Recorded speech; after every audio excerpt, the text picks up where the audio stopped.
तो हिडिंबा टेम्पल और मनु टेम्पल को विज़िट करने के बाद अब मैं वशिष्ठ टेम्पल को विज़िट करने के लिए जा रहा हूँ, जो कि यहाँ पर थोड़ी दूर है। तो इन पहाड़ों की यही खूबसूरती है कि जब भी आप यहाँ पर आते हैं तो आपको यहाँ पर बहुत सारे इस तरह के जो झरने हैं वो देखने को मिल जाते हैं। इस तरह से पानी बहता हुआ दिखता है। ये भी कहीं ऊपर से ही बहते हुए आ रहा है। मुझे वो वाटरफॉल दिखाई दे रहा है, शायद आपको दिख रहा है या नहीं। ऊपर यहाँ पर जोगिनी वाटरफॉल भी है। तो जब भी आप वशिष्ठ टेम्पल आते हैं तो जोगिनी वाटरफॉल को भी एक्सप्लोर ज़रूर करें। कैसा लग रहा है आपको आगे? हाँ हाँ ठीक है। बहुत अच्छा लग रहा है। अच्छा, इससे पहले आए हो कभी मनाली? अच्छा, कहाँ कहाँ घूम के आए हो अभी? अभी हम लोग रोहतांग घूम के आए हैं। रोहतांग? वन विहार घूम के आए हैं। अच्छा। अटल टनल घूम के आए हैं। मॉल रोड घूम के आए हैं। अच्छा, बर्फ़ देखी आपने रोहतांग में? अच्छा अच्छा, कहाँ मज़ा आया सबसे ज़्यादा? कुफरी में मज़ा आया। चलो बढ़िया। और कुछ बोलना है? तो वशिष्ठ टेम्पल में जा रहा था, लेकिन रास्ते में एक चाय की दुकान थी, तो मैंने सोचा एक चाय ले लेते हैं, फिर ऊपर चलते हैं, क्योंकि थोड़ा सा थक गया था मैं। तो मुझे पानी की प्यास लगी, तो भैया से मैंने पूछा कि भैया मैं पानी पी लेता हूँ, तो भैया ने बोला कि इसी में से पी लीजिए। तो मुझे लगा कि हाथ धोने का पानी होगा, लेकिन असल में ये जो पानी आ रहा है ना, ये डायरेक्ट ग्लेशियर से आ रहा है ऊपर। यानी कि गवर्नमेंट ने ऊपर छोटे छोटे जो टैंक हैं वो बना के रखे हैं, और इस तरह से बना के रखे हैं कि पानी बहुत ज़्यादा देर तक वो ठहरे ना, और वहाँ से पानी बहते भी रहता है, और उन टैंक से पानी जो है यहाँ पर आता है। तो जो डायरेक्ट पाइपलाइन है गवर्नमेंट ने बिछा दी है, और पानी का जो स्वाद है ना, आप ये मानिए कि इतना अलग है। मतलब आप ये सोचिए कि जो बिस्लरी का आप ठंडा पानी पीते हैं या किसी और वाटर को आप टेस्ट करते हैं वो एकदम अलग है, लेकिन ये जो पानी है अपने आप में बहुत ज़्यादा ठंडा है। ये हाथ लगाते से ही मुझे समझ में आ गया था। तो इसी से मैंने पानी भी पिया है, और मैं इससे मैंने अपना जो मुँह है वो भी धोया। तो ये यही एक आप ये कह सकते हैं विशेषता है। जब भी आप पहाड़ों में आते हैं तो इस तरह की चीज़ों को आप एक्सपीरियंस कीजिए, और अगर आप यहाँ पर आते हैं तो ये जो पानी है इसको ज़रूर टेस्ट कीजिए। तो इस वक्त मैं वशिष्ठ मंदिर में मौजूद हूँ, और आप देख सकते हैं मेरे पीछे ये मंदिर को। इस मंदिर की विशेषता ये है कि इस मंदिर के अंदर गर्म पानी के जो कुंड है वो मौजूद है, और ऐसी मान्यता है कि अगर आप उस कुंड के अंदर स्नान करते हैं तो उससे आपकी जो बीमारियाँ हैं वो दूर हो जाती है। मान्यता ये भी है कि ये जो मंदिर है वो 4000 साल से भी ज़्यादा पुराना है, और यहाँ पर जितने भी टूरिस्ट मनाली को विज़िट करते हैं वो इस वशिष्ठ टेम्पल को ज़रूर विज़िट करते हैं। तो मनाली से 3 से 4 किलोमीटर की दूरी पर ये जो वशिष्ठ टेम्पल है वो है। अगर आप भी कभी मनाली आते हैं तो यहाँ ज़रूर आए, क्योंकि ये टेम्पल अपने आप में ही बहुत अलग है। आप देखेंगे कि इसका डिज़ाइन जो है वो बहुत अलग है, और जो वशिष्ठ ऋषि हैं उनको ये जो टेम्पल है वो समर्पित है।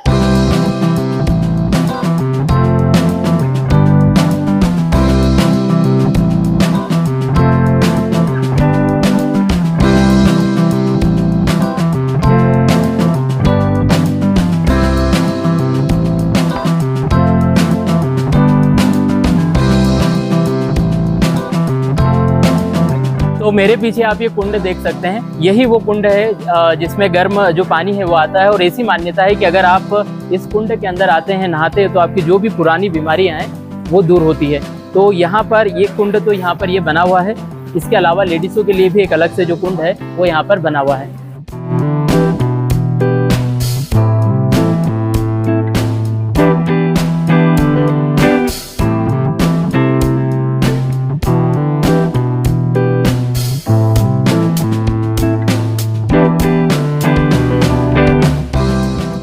तो वशिष्ठ टेम्पल के अंदर मैंने दर्शन कर लिए हैं, और अभी मुझे जोगिनी वाटरफॉल जाना था, लेकिन यहाँ पर कुछ लोकल है वो कह रहे हैं कि आप बहुत लेट हो गए हैं, क्योंकि अब जो है अंधेरा होने वाला है, 6:30 का वक्त हो गया, और 3 किलोमीटर ऊपर वो जो वाटरफॉल है वो है। इसका जो रास्ता है वो यहाँ से तो लगभग 1 घंटा हो जाएगा, और जाते जाते अंधेरा हो जाएगा।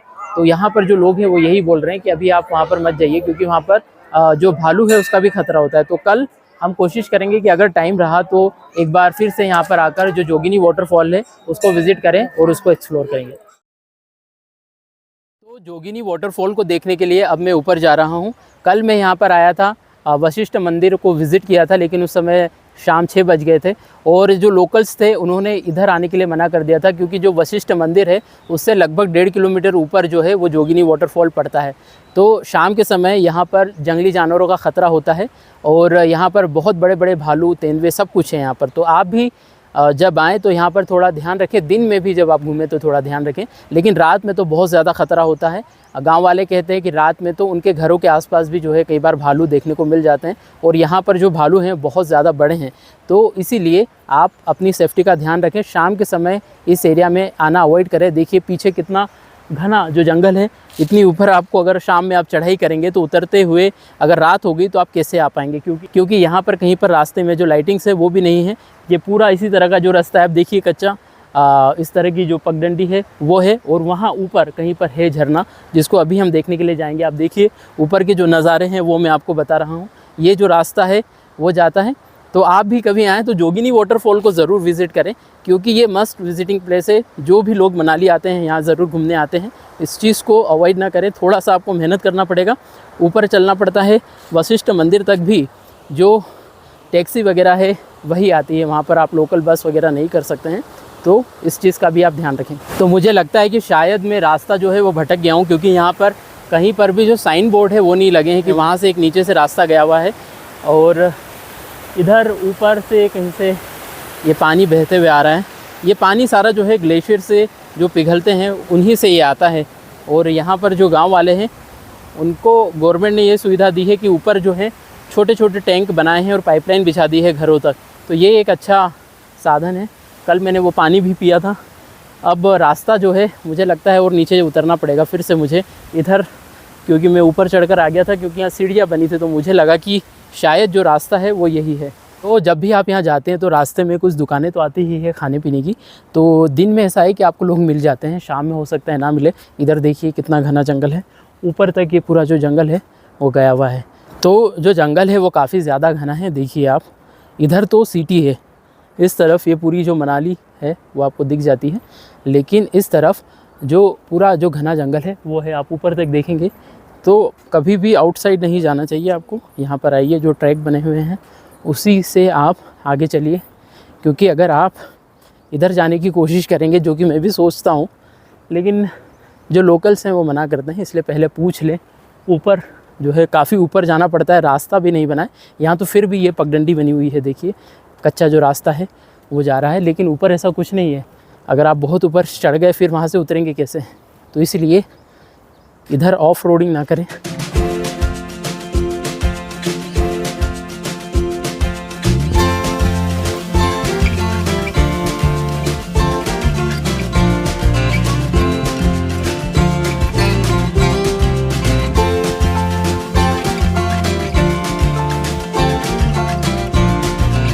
तो पता नहीं ये वाटरफॉल और कितनी ऊपर है।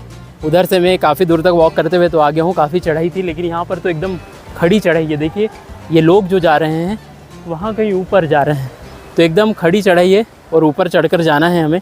देखिए कितनी देर में पहुँचते हैं। तो देखिए ऊपर वहाँ पर कहीं पर चढ़कर जाना है हमें, काफ़ी ऊंचाई पर चढ़ना है। इधर ये जो रास्ता है यहाँ पर देखिए कितना ख़तरनाक रास्ता है। इधर से वो जो तार फेंसिंग है वहाँ पर लोग जो है वो क्रॉस करते हुए आ रहे हैं, तो वहाँ से मैं क्रॉस करके आया हूँ। शूज़ भी उतारना पड़े, और काफ़ी ज़्यादा जो रास्ता है वो सकरा है, ख़तरनाक है। पानी के अंदर से निकल कर आना पड़ता है, कोई व्यवस्था नहीं है ऐसी कि किसी चीज़ को आप पकड़ के निकले। पानी का बहाव भी ज़्यादा है तो स्लिप हो सकते हैं। इसीलिए अपना जो पूरा ध्यान है वो चढ़ाई के ऊपर रखें। मैं भी इधर ऊपर चढ़ रहा हूँ और अभी पूरे ध्यान से मैं चढ़ाई करने वाला हूँ, फिर ऊपर जाकर हम व्लॉगिंग करेंगे।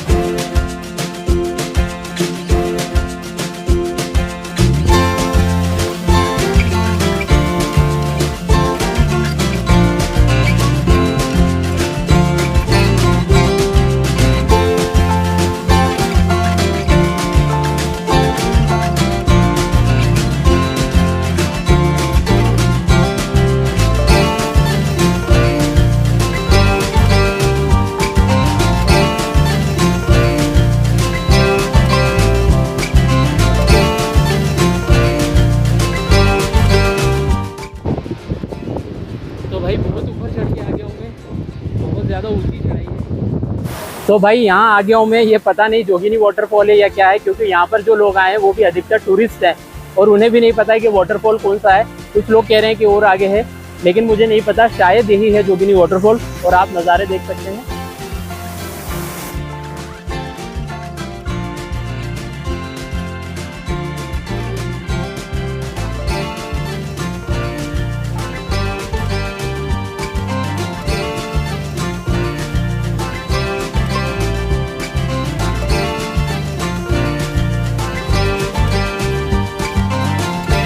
तो ये वाटरफॉल है, कुछ लोगों का कहना था कि यही जोगिनी वाटरफॉल है, ऊपर से ही बहकर ये नीचे आ रहा है। तो ऊपर और कोई दूसरा वाटरफॉल नहीं है, वही ऊपर बहकर आ रहा है। तो अगर और ऊपर जाना चाहते हैं तो ये ऊपर जो रास्ता है वो जा रहा है। इधर कोई भी मुझे जाता हुआ नज़र तो नहीं आ रहा है फ़िलहाल। और ये जो रास्ता है ये नीचे से हम चढ़कर आए हैं, आप देख सकते हैं कितना ख़तरनाक रास्ता है।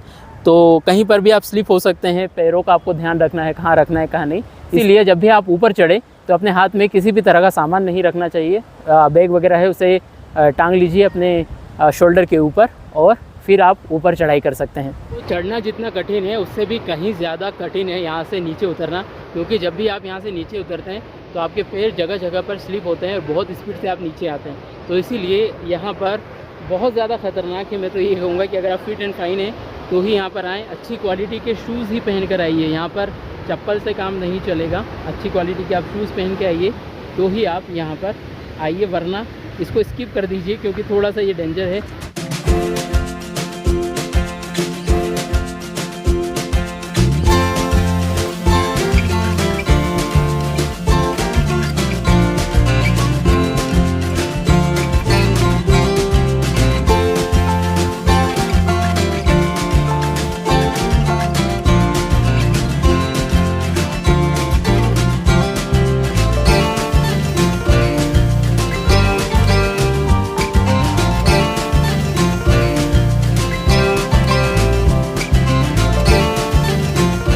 अब मैं ऊपर से नीचे उतर आया हूँ और यहाँ पर ये नदी के किनारे पर आप देख सकते हैं हॉट एयर बलून की जो राइड है वो कर रहे हैं। क्या चार्जेस हैं पता करते हैं नीचे जाके। और ये जो व्यास नदी है ये बहती हुई आपको नज़र आ रही है। तो जो मनाली है वो व्यास नदी के किनारे पे ही आपको बसा हुआ नज़र आएगा। और ये जो नदी है, जब मैं कुल्लू से आ रहा था तो कुल्लू में ये नदी मुझे नज़र आई थी, जो लगभग यहाँ से 35-40 किलोमीटर दूर है। वहाँ से लगातार ये नदी बहते हुए आ रही है। तो अब हम नीचे चलते हैं, पता करते हैं कि क्या प्राइसिंग वगैरह है। और पता नहीं किस तरह से ये हॉट एयर बलून की जो राइड है वो करवा रहे हैं। यहाँ पर जो ये लंबी सी रस्सी बंधी हुई दिख रही है, बस ये इसे थोड़ा सा ऊपर ले जाते हैं, बस रस्सी से बंधा रहता है, देन अगेन इसको नीचे लेकर आ जाते हैं। यानी कि जैसे कि हम सब दूर देखते हैं कि जो बैलून होता है वो उड़कर जाते रहता है, वैसा नहीं है इसमें, क्योंकि यहाँ पर हिल्स बहुत ज़्यादा है और कहीं से भी टकराने का जो ख़तरा है वो बना रहता है। मैदानी इलाकों में खैर वो चल जाता है, लेकिन हवा का अगर रुख ज़्यादा उस तरफ हो गया तो आप देख सकते हैं कि कितनी ऊंची पहाड़ियाँ हैं और इस तरफ भी कुछ इसी तरह का जो नज़ारा है वो है। तो शायद यहाँ पर ये हॉट एयर बलून करना अगर बिना रस्सी के अगर किया जाए तो शायद रिस्की हो सकता है। इसीलिए ये जो लंबी लंबी जो रस्सियाँ हैं वो बांधी गई हैं, थोड़ा सा इसको ऊपर ले जाते हैं, देन अगेन वापस नीचे खींच लिया जाता है।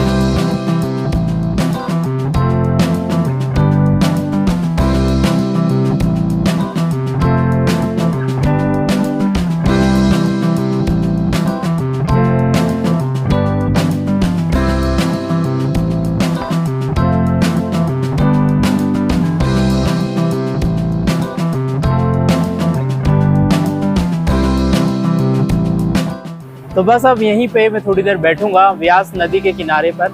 आप देख सकते हैं पीछे जो नदी है वो बह रही है और यहीं पर मैं थोड़ी देर बैठा हुआ था। मैंने सोचा कि एक वीडियो यहाँ पर भी बना लिया जाए। पीछे ये व्यास नदी बहुत दूर से बहते हुए आ रही है, बहुत ठंडा पानी है ये और बहुत ठंडी हवाएं भी चलना शुरू हो चुकी है, क्योंकि शाम का वक्त हो चुका है, लगभग 7 बज चुके हैं। और इस नदी के किनारे पर बहुत सारी जो एक्टिविटीज़ है, जिप लाइनिंग, एडवेंचर एक्टिविटीज़ जो है, और अगर आप हॉट एयर बलून में राइड करना चाहते हैं तो वो भी आप कर सकते हैं। वो ऑप्शन भी आपके लिए जो है वो मौजूद है।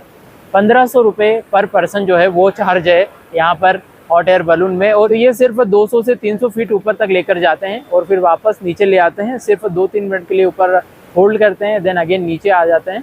तो ये रस्सियों के सहारे जो है वो बंधा हुआ है। आप देखेंगे ना, इस तरह की कुछ रस्सियाँ हैं, उससे चारों तरफ से इसे बांध दिया गया है, क्योंकि मैंने कहा कि ये हिल स्टेशन है और अगर यहाँ पर अगर आप चले गए हवा में बहते हुए, तेज़ हवाएं चलती है और अगर बहते हुए चले गए तो कहीं पे भी टकराने का जो ख़तरा है वो बना रहता है। मैदानी इलाकों में जो हॉट एयर बलून है वो इस तरह से नहीं होता है। वहाँ पर आप एक सिंगल रस्सी होती ज़रूर है, लेकिन वो भी ऊपर होती है और उसमें वो ऊपर से ही रस्सी को ड्रॉप कर देते हैं जहाँ पर भी उन्हें उतरना होता है। मनाली की ट्रिप में हमने बहुत सारी चीज़ें की और बहुत सारे मंदिरों को विज़िट भी किया।